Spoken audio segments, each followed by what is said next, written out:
That's right. Hey, honey. Oh, yeah. Buzz, buzz, baby. Buzz, buzz. Oh, yeah.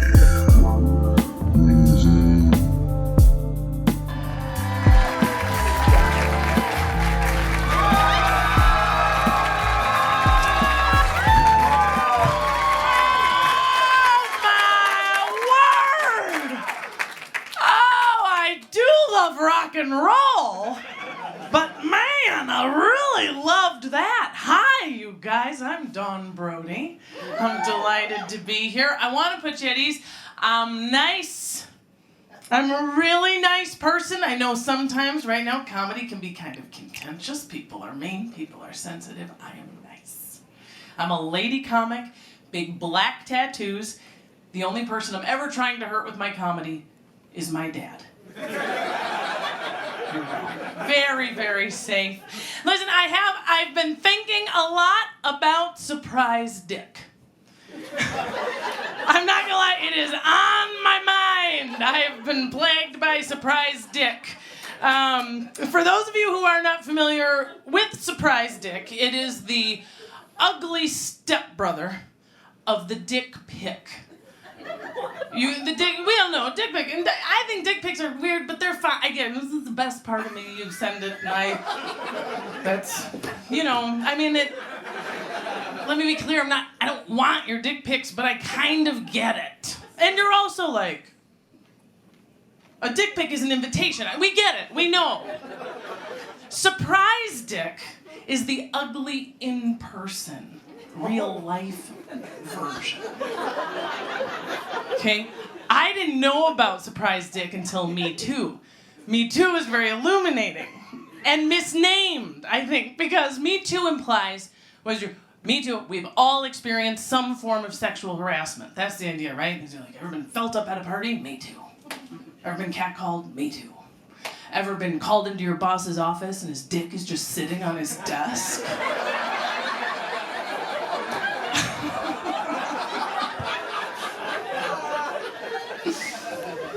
What now?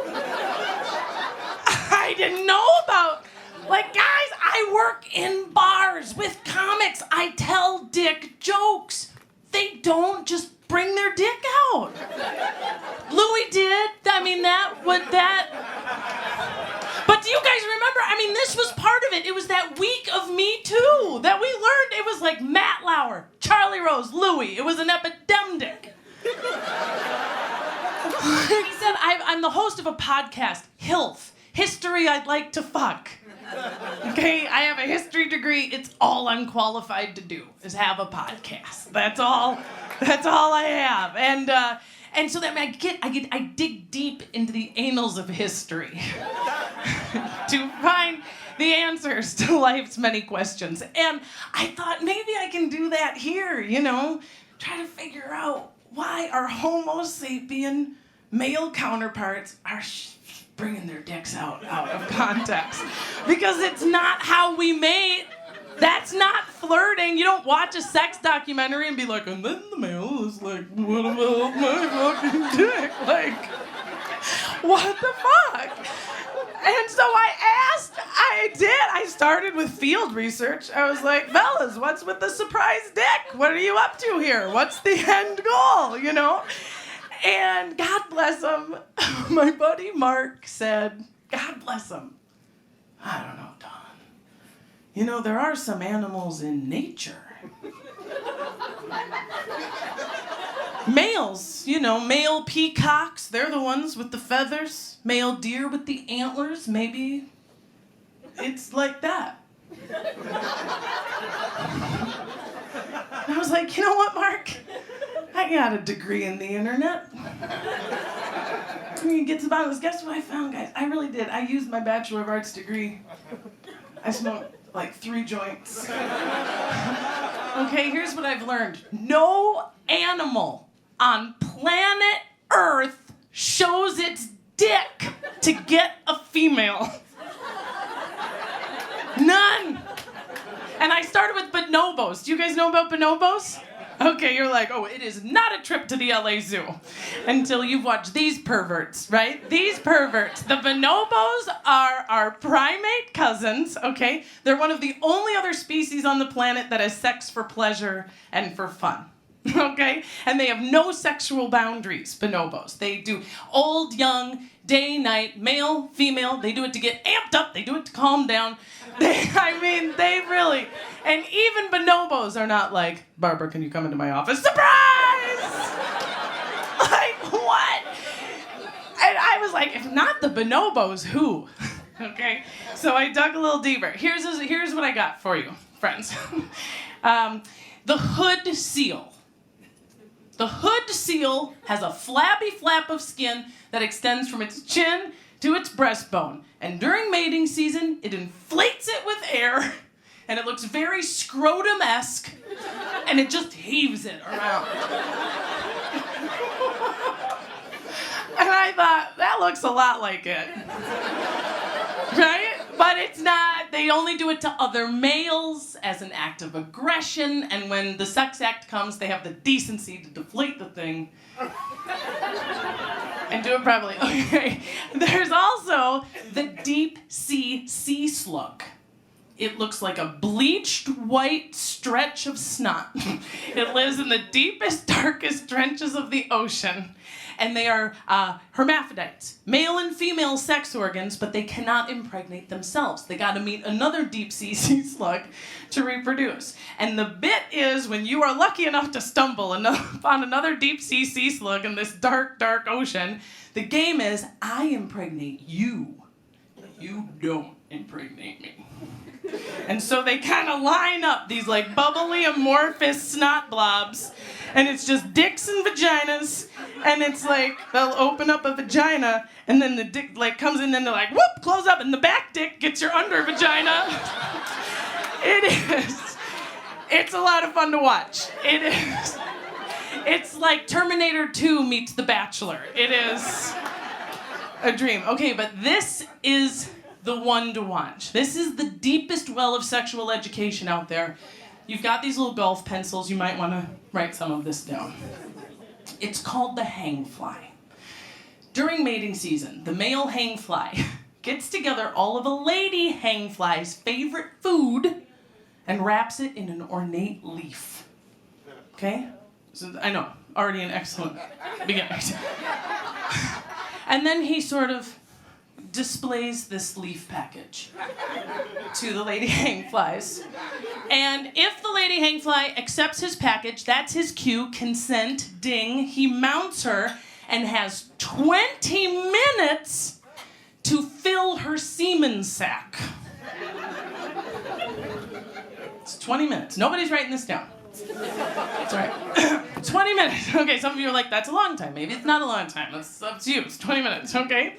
Then, right, if he only brings her 10 minutes worth of food to eat, when she's done eating, she's fucking done. She leaves.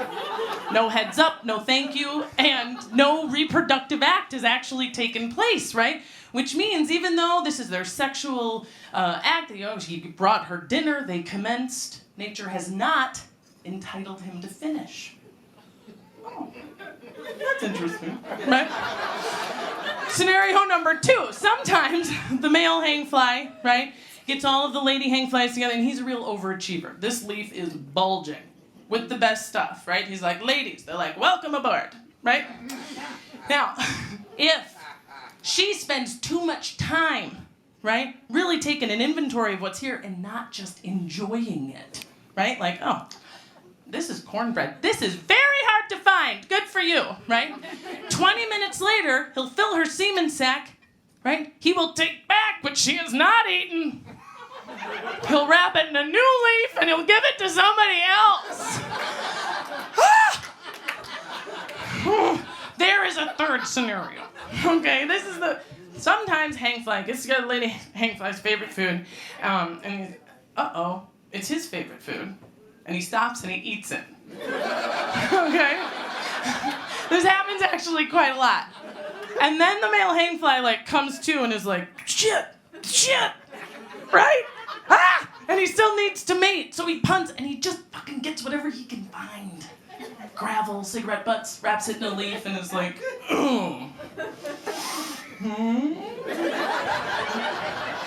Right? And I don't know about you guys, but I've met this hangfly. I know this fucking hangfly. See him, right? You know. You see him coming in and you're like, I don't think there's anything good in that leaf. But it's 10 and he's tall. Smells good. All right? Now, listen, nature knows this scenario can happen and they've given us an out. They're like, we get it, girls. Sometimes that happens. But if you spend too much time looking for something that isn't there, right? That is also a cigarette butt. This can't be right? 20 minutes later, he will fill your semen sac and he will leave you hungry and pregnant.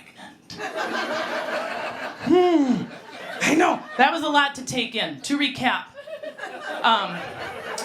don't show us your dicks. Bring us food instead. And for sex to count, it has to last 20 minutes. I'm Don Brodey, ladies and gentlemen. Thank you very much.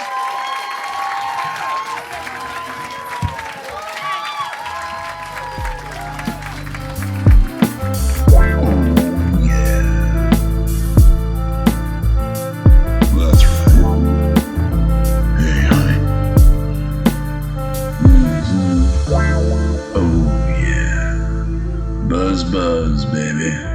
Buzz.